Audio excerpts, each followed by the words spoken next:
Jæja, núna erum við bara fyrsta alvöru þátturinn. Já. Ég heiti Vigdís og ég var í seinasta þættinum og ég er með Lexa, Alexander. Já, ég Lexi, ég í tölvunarfræði í HR líka og ég vinn hjá Frostbite, rannsóknarstofu í tölvuröryggi, milli HÍ og HR. Já, við ætlum að tala password í dag. Já, lykilorð. Já, oh my god, ég þarf að fara að hætta að nota enskurslettur. Já, nei, þetta er skemmtilegt orð á íslensku, það hefur svona aðra merkingu en ensku finnst mér. Já, ég er alveg sammálaðir. Þetta tengir svolítið í lykil eins og þekkir mann fyrir hurðar og svona, en gera það ekki ensku. Það er einhver passi frekar, sem ekki líka sens og þú ert auðkennaði með lykilorðin alltaf. Já. En já, ekki bara kýla okkur í þetta. Jú, ég hugsa það. Við ætlum að fara bara yfir password yfir höfuð og líka hvernig svona er hackað til þess að ná passwordum. Allavega ég á búin að gera eitthvað lista sem ég fann. Já. Kemur ljós. Við höfum nú einhverja reynslu í CTF-heiminum. Nei, nákvæmlega. Við erum bæði búin að vera í CTF. Já. Og það búið að vera mjög skemmtilegt. En það er einmitt, þurftum að pröfa alls konar aðferðir til að hacka. Já, einmitt. Já, ef ekki bara byrja á því sem ég hef búin að undirbúa hér að reyna svona ímynda okkur af hverju við erum með lykilorð. Jú, ég held það. Ef við ímyndum okkur bara af hverju við notum lykla yfir höfuð, það er yfirleitt til að takmarka aðgang að okkurum ákveðnum hlut, eins og húsin okkar eða bílnum okkar eða vinnustaðnum. En í netheimum þá erum við líka að gera saman hlutin. En við erum líka að gera aðra hluti í raun og á netheimum og það við erum að segja okkur þjónustu að ef við verum með hana lykil þá erum við. Já. En þú gerir það aldrei í raunveruleikanum. Ef við erum á vinnustæðin með lykil þá er það fólk sem auðkennir og segir þetta þú. Já, nákvæmlega. En núna erum við í rauninni að nota notendanafn og svo lykilorð til þess í rauninni að segja að þetta séu við. Já. En svo er aðrar aðferðir líka notaðar til þess að passa ekstra vel upp á það. Að þetta séu við. Eins og til dæmis, hvað heitir þetta? Tvíauðkenning. Já, svona sem er oft kallað MFA eða 2FA í skammstafamáli en þetta, þýðir að þú ert með annan lykil annarkvort í símanum mjög í dag, en í gamla dag voru menn með svona lykla á lyklakeppinu sinni fyrir ég man eftir bankan. Því, já. Sumir sakna þess, en það var vist ekki rosalega góð svona gerfislumpun á tölunum þar, og vist þetta eitthvað ráðast á það. Nei, í alvöru? Já, ég verð það. Þetta er allan öruggara núna er þetta verið gegnum einhvern netþjón, Microsoft eða Google, einhvern svona tölvurisum. Já, ég er einmitt með app í símanum mínum þar sem ég nota. Ég veit að hjá sumstar hægt að setja e-mail sitt eða símanúmer sitt í rauninni til að fá einhvað pin sem maður á að stimpla. Já, einmitt. Persónulega fíla ég appi meira af því það er alltaf bara eitthvað random tala og svoleiðis.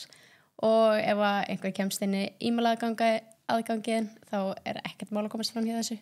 Já, jú. Það er eitt sem ég finnst persónulega leiðilegt við að hafa þetta í símanum er að maður getur aldrei svona látið síman frá sér. Já, það er þetta rétt. Hann er alltaf svona límdu við þig og því þarf hann alltaf til að komast inn á alla aðganga mína á netinu, hvort sem ég er í vinnu eða annars staðar. Já, það er svona leiðilegi parturinn við þetta. Já. Já. En það fer bara svolítið eftir fólki og líka bara hvað forðunum maður er að nota, hvort það sé hægt að gera í rauninni. Já, einmitt. En já, við notum sérst lykilorðin til að halda okkur góði. En það er svolítið fyndið hvernig við hugsum hlutina í sundur stundum. Og það flestum finnst sjálfsagt að vera með mismundi lykil fyrir bílinn, húsið og vinnuna. En ég veit að örugglega flestir eru með sama lykilorðið fyrir mjög marga þjónustur á netinu. Sko, ég er búin að spyrja núna rosalega marga bara til að sjá eftir ég hef búin að lesa svona mikið þetta það langaði með að forvitnast hvort að fólk væri yfir höfuð að gera þetta. Og já, allir sem ég talaði við eru með sama lykilorðið fyrir allt. Já, einmitt. En maður skilur þetta út, þetta er einhvers konar svona skurðpunktur, þú veist, ef þú reynir að vera alveg öruggur, þá ertu bara að fara að eyða öllum deginu meira en að koma þér einn aðgang. Þannig að þetta er balans, sko. Já. Og það er líka ástæðan fyrir að við notum lykla en ekki, þú ert ekki að skrifa lykilorð þegar þú ferð í hurðinni, og við getum búið til þessu tækni og hún er bara rosalega óhentug og tæki tíma meðan við að nota lykil.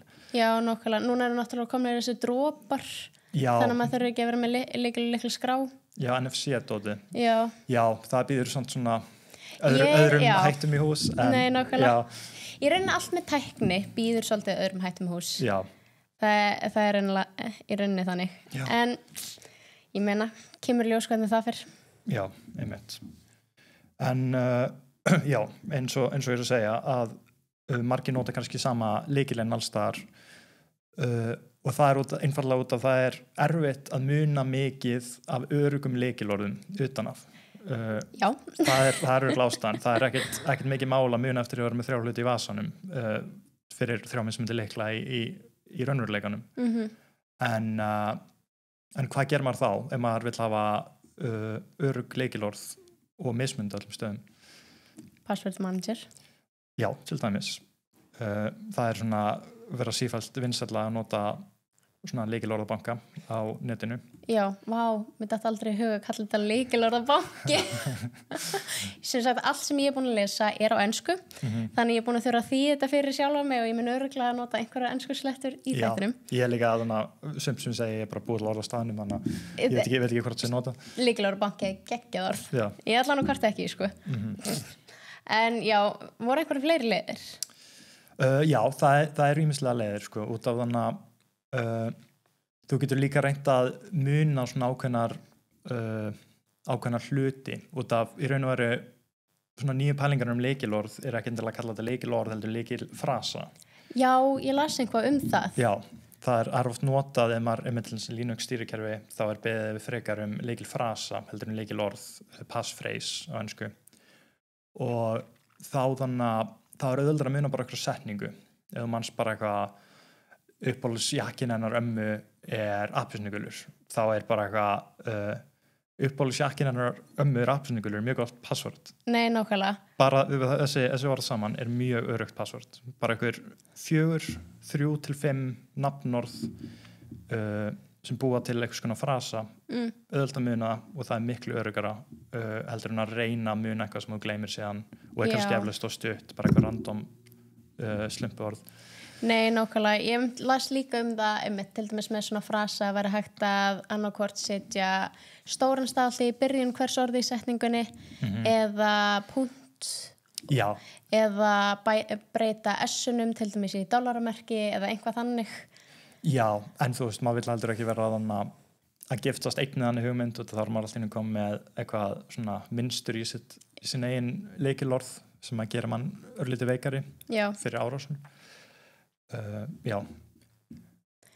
En síðan er það náttúrulega líka, já, eins og þú segir, tvíþátta auðkenning sem er mjög mikilvæg og það er líka að hugsa að ekki allir hlutir eru eins á netinu sem auðkennurinn á. Sumir eru talsvert mikilvægir en aðrir eins og við vitum ekki með peningan okkar í netbönkum, þeir eru mjög mikilvægir. Já. En það sem er líka oft kannski gleymt er að e-mailið þetta er rosalega mikilvægt út af það leyfið þeir að endurstilla lykilorðum allstaðar. Nei, nákvæmlega. Já. En svo til dæmis að komast inn í bankaappi þá er þetta bara 4 stafa númer. Já. Eða andlitsskannin þarna. Já, en þú þarft yfirleitt fyrirfram að setja einhvers konar eða samþykja rafræna skilríkis og frammeðis þegar þú setur upp appi fyrst í símanum. Já. En það er kannski spurningum hvort þetta sé að renna út nægilega hratt hjá bönkunum. Ég er langt síðan að ég þurfti að gera eitthvað annað en að skrifa pennin. Nei, nokkulega sama hér. Já. Þannig að þetta kemur svolítið í ljós hvort að þetta verði eitthvað vandamál. Já. Af því það 4 stafa númer er mögulega eitt að því bara óörugasta í rauninni. Já, en þú veist, þetta er svona eins og ákveð margra tilraunir. Já.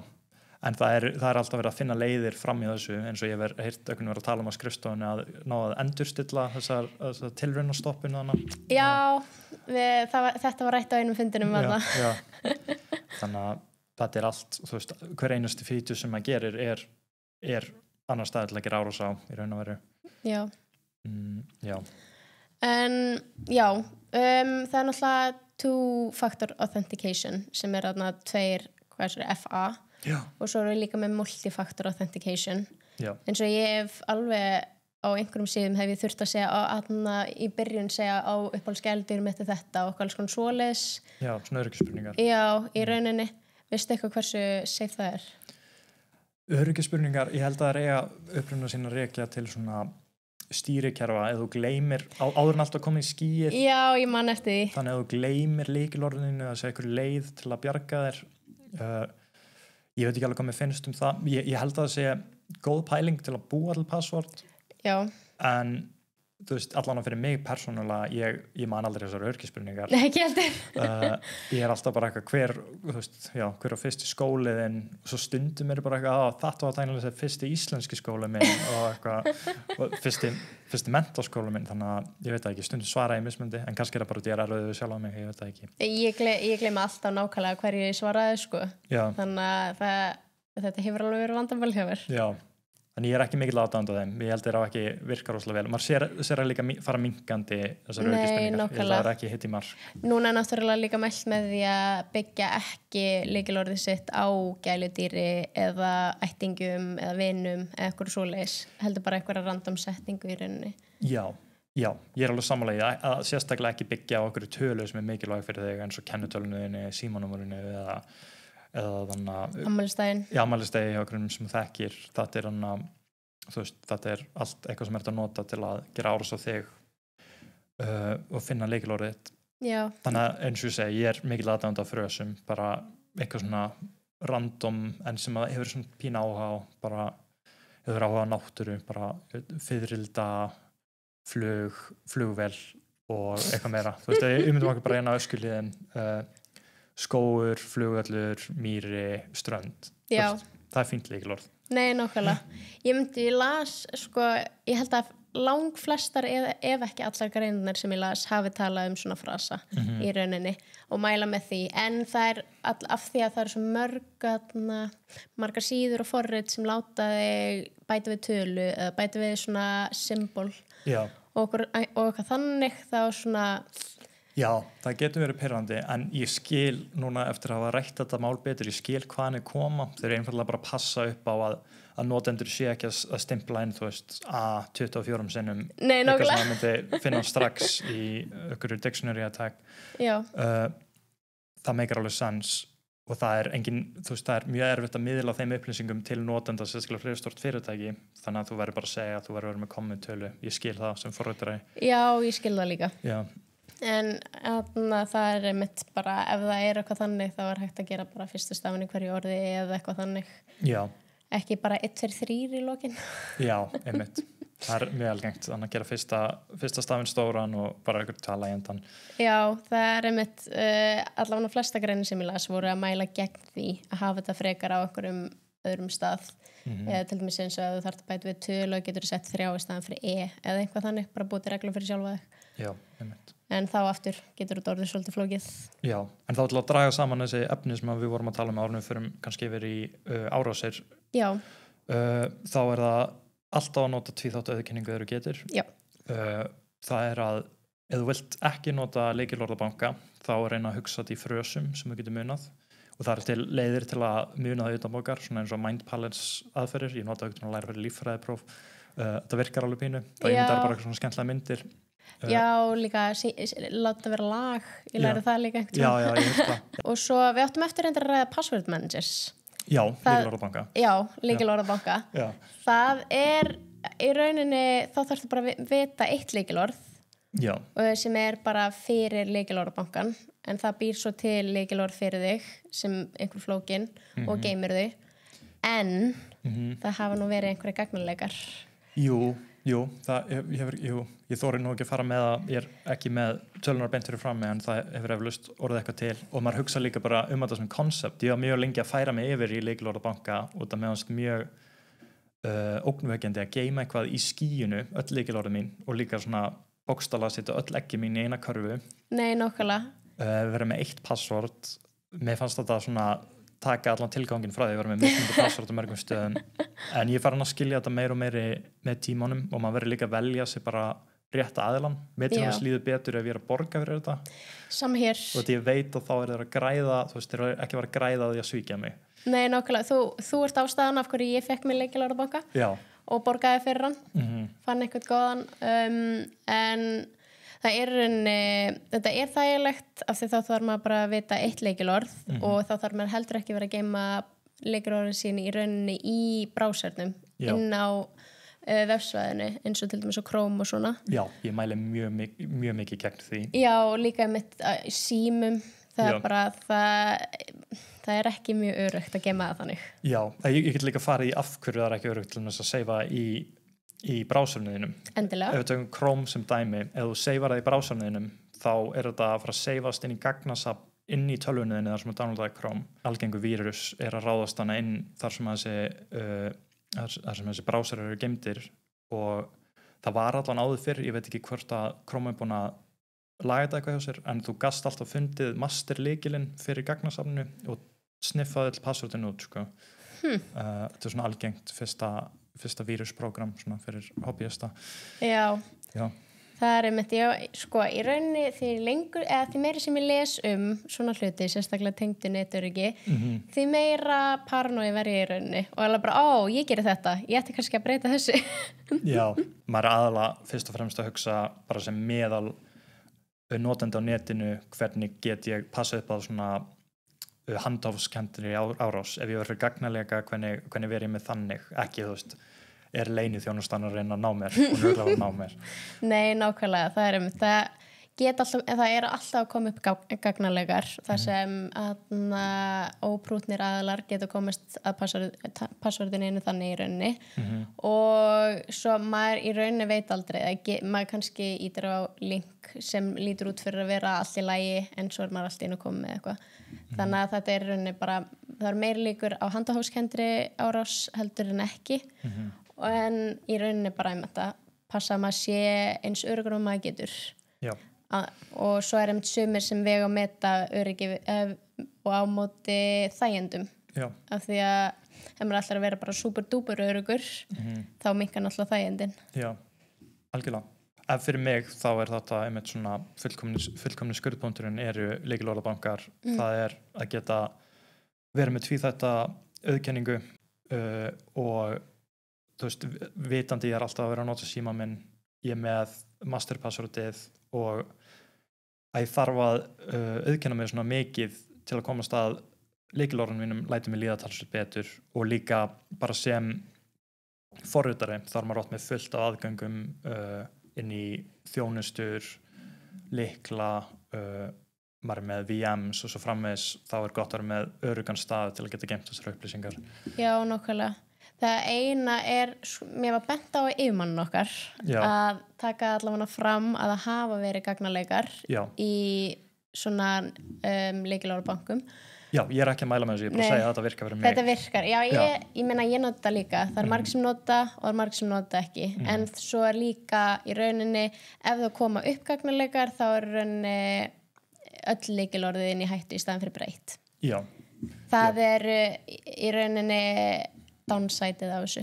Já, en þú veist, maður verður líka að treysta fyrirtæki er að geyma gögnin rétt til að byrja með út og þegar gagnalegin kemur upp þá er þetta yfirleitt búið að tæta þetta upp og geymt í gagnasafni og það er allan einhvern tíma til að bregðast við og líka geta treyst fyrirtækin að segja að það var gagnalegi og þá talaði bara við tætingar af lykilorðunum þannig að vita valla hvað notendar eru að auðkenna þannig að þú veist ef ykkur kemst í gögninu þeirra ef þeir veit ekki hvað eru að gera nákvæmlega án þess að fá lykilið þinn þá er tölvuþrjótur heldur ekki að fara að vita allan strax hvað hann á að gera við þessi gögn. Nei, nákvæmlega. Viltu útskýra orðið tölvuþrjótur fyrir þá sem vita það ekki? Það er bara tölvuglæpamaður með tæknilega kunnáttu eða hackari. Og CTF-liðið okkar. Já, tölvuþrjótanir. Já, heldur betur. En já, ef við þá að fara að spjalla hans árásetnar sem hægt er að gera. Já, endilega. Það er til margar mismunandi árásir, sérstaklega tengdum lykilorðum. Og ég er bara með stuttanlista í rauninni, ég er ekki að fara út í allar árásetnar af því það mun taka ykkur allan dag. Já. Eða lengur. Okay. En ég ætla aðeins til dæmis að fara yfir dictionary attack, það er svolítið vinsælt. Sem er náttúrulega er rauninni með lista af lykilorðum og er með eitthvað forrit eins og ég man ekki hvað forritin heita sem hægt er að nota í þetta. Það er eins og John the Ripper og Hashcat og aðrir svoleiðis tól. Já, nákvæmlega. Þá er þetta yfirleitt tætistrengur, svona hash sem þú færð og þá ertu með orðabók sem þú getur valið. Þú getur downloadað til dæmis orðabókum af á netinu og líka dark web, þá getur þú fengið algengustu lykilorðin sem búið að leka og búið að raða þeim eftir hvað eru algeng og síðan keyrir bara svona orðabók á móti slembi fallinu þínu eða hassinu þínu sem er með hana af einhverju passvorti. Já, til að útskýra hvað hass það í rauninni svona búið að enkóta dulkóðun á passvortinu eða lykilorðinu að ákveðnum hætti og það þarf í rauninni til þess að geta dekóta þá mjög oft sérstaklega ef það saltað þá þarf maður að vita nákvæmlega hvernig allavega það tekur miklu lengri tíma ef ekki. Einmitt, ég har algengar í dag að salta. Já, en það er líka að nota hash fyrir marga hluti en í samhenginu okkar þá erum við að tala hash til að geyma lykilorð og öruggan máta í gagnasafni. Já. Svona eins og SHA-512 og SHA-256 eitthvað svoleiðis. Já, nákvæmlega. Ef þið veit ekki hvað það þá getið ég að googla. En svo einmitt líka eins og Rainbow Table Attack. Það, ég veit ekki almennilega hvað það Ég veit svona cirka hvernig það virkar út af hvernig þeir eru búin að krakka MD5 sem að var áður fyrir mjög algeng leið til að dulkóða password í gagnasöfnum og þeir eru ekki búin að krakka hassið sem sé, heldur eru þeir bara með risastóra töflu fullt af passwordum hassiðum, þannig að þegar þeir fá hass þá geta runnið í gegnum þetta Rainbow Table sem er alveg margar gigabæta stórt og fundið strax hvað passar saman og gefa þér þá valjúið af því. Já, það var það. Já. Og það eru síður sem gera þetta fyrir þeim eins og þannig að crackstation.net þannig að það getur krakka hvað MD5 hass sem er bara nokkrum sekundum. Sko. Já, þetta er orðið skeri hratt og mikið í rauninni. Hvað heitir þetta? Dictionary til þess að hjálpa sér við þetta. En það ertu í rauninni bara að pröfa aftur og aftur og aftur þannig til að finna rétta. Já. Pure brute force væri bara eins og margir þekka kannski ef það er að glemt pinnun á símanum sínum og þú gleymir því alveg þá myndir reyna hvern einasta staf það væri svona pure brute force þannig að það kostar rosalega mikið tíma og þá er gott að vera með sérstaklega gott að vera með örugt lykilorð. Já, það bara kostar mikið tíma og líka tölvumátt að keyra það stanslaust. Nei, nákvæmlega. Og það þetta er skringilega algengt með hvað þetta tekur langa tíma. Já, þetta er yfirleitt svona blandaðar árásir og það er líka til komin svo góð verkfæri fyrir þetta. Já. Og ef það eru komin með eitthvað hass úr einhvern gagnaleika þá geta það keyrt þetta gífulega hratt. Það þurfa ekki að vera að senda beiðnir á netþjón lengur, heldur eru þau bara að keyra þetta í sin eigin tölvu eða á sin eigin þjóni og geta þá kert bara í hratt og örgjörnum þeirra leifir eða örgjörvanir sem eru með. Nei, nákvæmlega og svo líka oft bara sem þeir eru með nokkuð í einu á sama tíma eða nokkuð á sama tíma ef maður rétti allan sé einhvað það. Þannig að þetta er alveg þeir eru farnir að geta gert þetta ansvar og munraða núna. Já. En svo varum við líka með credential stuffing. Veist þú hvað það er? Nei. Credential stuffing er sem sagt sjálfvirkt svona injection eða innspýting stólana notendanafna og lykilorð og pörum í innskráningaform á vefsíðum til að fá aðgang að notendareikningnum. Þannig að þau ert í rauninni bara með lista af gögnum sem búið að leka og þá sérstaklega með pörunum og þá getur þú nota það til að spýta inn. Já, þannig að þetta eru verið aðkeyptir aðgangar þú veist af þannig hvað segir maður? Hvernig segir maður dark web á íslensku? Ég veit það ekki. Dimneti, dulneti. Dulneti það er skárra en ég held að dark web sé bara allt í lagi. Ég held að það sé allt í lagi sletta. Þá er þetta aðkeypt raun og veru bara full aðgangar sem er nota og reyna þá að hliðra sig og reyna að ná aðgang að svona í lokin upp á örugt lykilorð. Það er yfirleitt þægilegra og öruggara að vera með lengra lykilorð heldur og flókið. Já.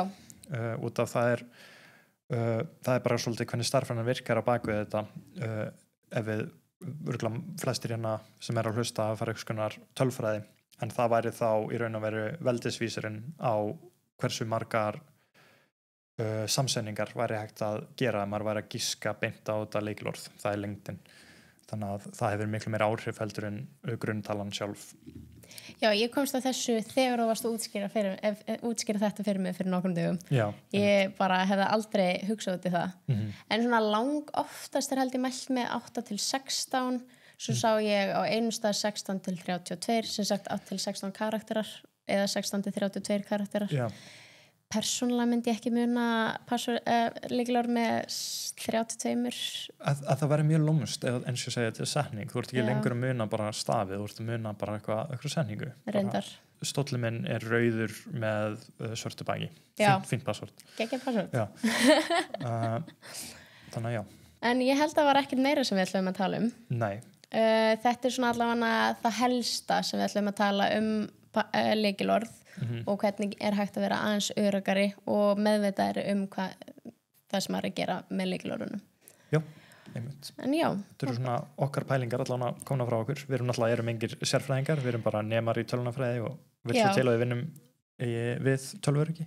Nei, nákvæmlega. Ég er að læra þetta bara allt á meðan ég er að vinna í þessu, sko. Ég læra þetta í fyrst skipti rétt fyrir svona viku fyrir þáttinn þegar ég er að researcha.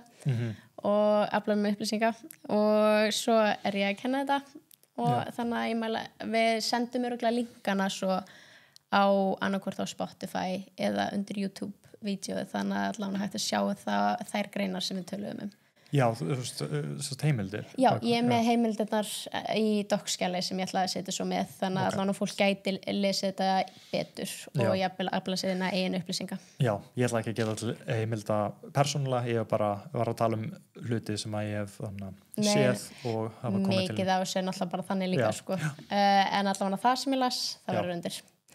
En já, bara takk hérlega fyrir okkur í dag. Já, takk fyrir að hafa mig.